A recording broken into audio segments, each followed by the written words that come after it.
आने वाले 10 साल में विश्व का 1 नंबर का देश बनेगा। धन्यवाद। श्री असाउद्दीन ओवैसी। मैडम स्पीकर, बहुत बहुत शुक्रिया आपका। शायर मशरिक ने मरकजी हुकूमत के बारे में एक शेर कहा था, थोड़ा मैं तरमीम करके कहना चाहूंगा कि तुम्हारे वादे अपने खंजर से आप ही खुदकुशी करेंगे, जो शाख नाजुक पे आशियाना बनेगा वो नापायदार होगा। वजीर आजम ने कहा था कि हम ना खाएंगे ना खाने देंगे। तो मैं हुकूमत से आपके जरिए से इस बात का मुतालबा करना चाहूंगा कि क्या वो एक ऐसा कानून बनाएंगे या मौजूदा जो प्रिवेंशन ऑफ मनी लॉन्ड्रिंग कानून है उसको तरमीम करके इस बात को उस कानून में शामिल करेंगे कि अगर किसी हिंदुस्तानी के बैरून मुल्क में, फॉरेन मुल्क में अकाउंट्स होंगे तो वो उसका अपने इनकम टैक्स में दिखाएंगे और कंपनीज का नाम दिखाएंगे, और अगर नहीं दिखाते हैं तो उसको प्रोसीड्स ऑफ क्राइम करार देंगे, उनके प्रॉपर्टीज को, असासे-जात को जब्त किया जाएगा, कॉन्फिस्केट किया जाएगा। क्या आप इस तरह का कानून बनाएंगे? दूसरी बात मैं आपसे जरिए से पूछना चाहूंगा मैडम स्पीकर, वो ये है कि हमारे मुल्क में सरमायादार जो है हमारे सियासी निजाम पर कब्जा कर चुके हैं, वो हमको यरगमाल बना चुके हैं, खास तौर से 2 बड़ी कौमी जमातों को। उसका यहां पर जो बहस हुई, कोई इस बात का शायद ही कम लोगों ने मुतालबा किया कि पार्टिसिपेटरी नोट्स पर, मैं कह रहा हूं कि उस पर बैन लगाइए।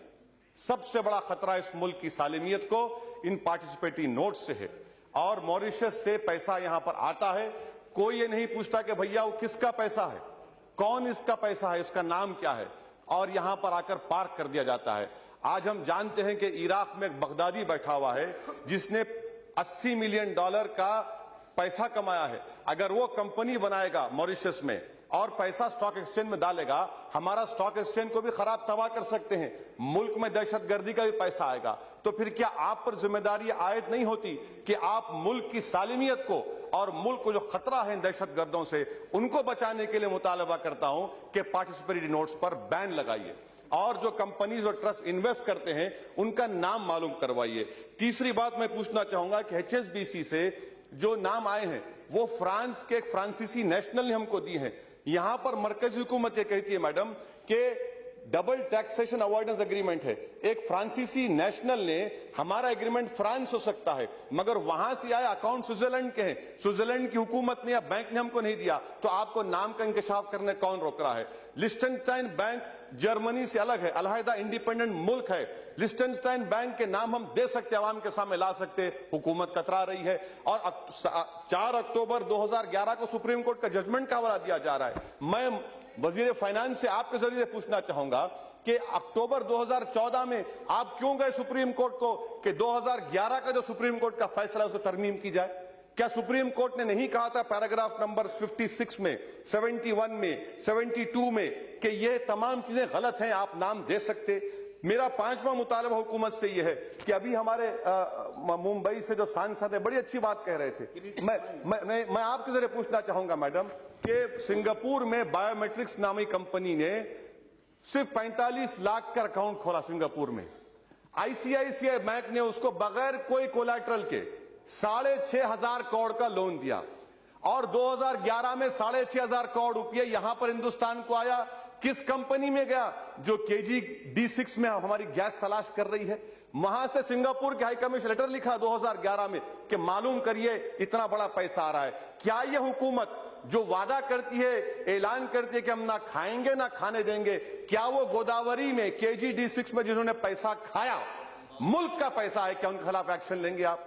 मैडम, अगर मैं गाड़ी के लिए लोन अप्लाई करता हूं तो ICICI बैंक मुझे लोन नहीं देता, उसके पास ना कोई ऑफिस, ना कोई कोलैटरल, ना कोई इक्विटी, 6,500 करोड़ का लोन दे दिया गया।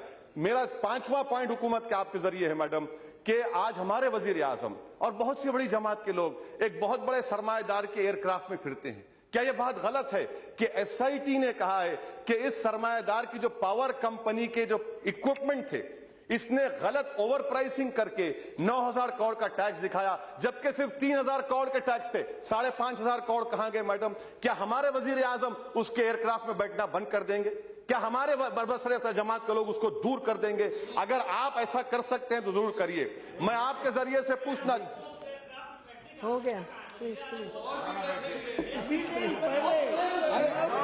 वजीर आज़म पढ़ने के रास्ते पर मैडम देखिए मेरी बात, निशिकांत दुबे, नहीं, निशिकांत दुबे साहब, मैं अदब से कह रहा हूं मैडम, उनके जरिए से, मैं फकीर आदमी हूं, मैं खलंदर हूं, मैं रोड पे चलने वाला हूं, आप हवाई जहाज में उड़ने वाले हैं, भाई उड़िए, हम कहाँ हैं मैडम? मैं अपनी बात को खत्म कर रहा हूं मैडम। ये दो अहम मिसालें आपके सामने दे रहा हूं, KG-D6 का और ये पावर कंपनी का। ये आपके लिए चैलेंज है। अक़वाम मुत्तहिदा के, यूनाइटेड नेशन का जो कन्वेंशन है, आर्टिकल 14, 23, 40, 46, 52, क्या आप इसको शामिल करेंगे? या आप मुल्क को गलत बावर करा रहे हैं? आखिरी बात मैडम, हमारे हिमाचल प्रदेश के रुकने पार्लियामान ने कल कहा था करप्शन के बारे में। मैं उनसे पूछना चाह रहा हूं, भैया IPL का क्या है? IPL क्या है? ये IPL क्या, ये ब्लैक मनी का हिस्सा नहीं है? IPL को क्यों नहीं बर्खास्त करते? सुप्रीम कोर्ट में मुद्गल रिपोर्ट आई, मरकजी हुकूमत ने क्या जवाब दिया? कुछ जवाब नहीं दिया।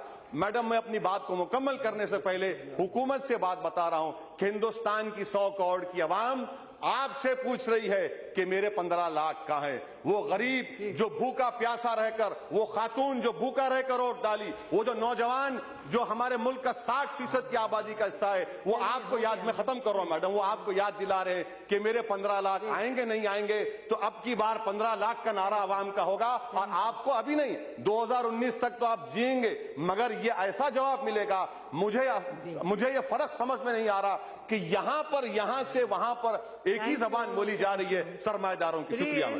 प्रेमचंद्रन जी, only 2 minutes.